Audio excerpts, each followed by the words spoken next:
Après l'assaut sans précédent et l'effet de stupeur en Israël, le Hamas se livre désormais à une opération de communication. Des parapentes, des roquettes, des drones actionnés par ses combattants, images de propagande de la branche militaire du mouvement, publiées samedi 7 octobre, le jour même où ces hommes pénétraient en Israël. Ici, un camp israélien construit de toutes pièces, une simulation de raid, image publiée en décembre 2022. Message, le Hamas s'est préparé pendant des mois, il a modernisé son arsenal et Israël, l'ennemi juré, n'y a apparemment vu que du feu, alors que les experts notaient il y a 2 ans déjà ses capacités de production autonome d'armes sophistiquées à côté des armes importées, notamment d'Iran. Samedi dernier donc, passage à la réalité, une action commando. Très peu de gens étaient dans le secret du déclenchement, affirme ce responsable du Hamas à Beyrouth. Leur hache n'était connue que d'une poignée de gens. Nous avons agi au bon moment. Nous agissons pour libérer notre terre. Depuis le Qatar, Ismail Haniyeh, l'un des chefs du Hamas, mouvement fondé dans les années 80, se réjouit d'une grande victoire en vue. Mais que met-il dans ce mot « victoire » ?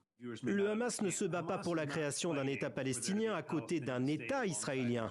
Le Hamas se bat pour détruire Israël et pour établir un État palestinien non pas laïque mais islamique, englobant l'ensemble de la Palestine historique, Israël, la Cisjordanie et la bande de Gaza. Le Hamas est contre la paix en général, c'est la différence avec l'autorité palestinienne.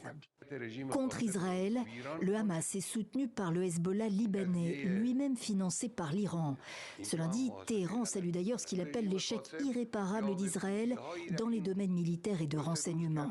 D'ici à admettre avoir donné le feu vert de l'opération, comme le suggère la presse américaine, c'est non.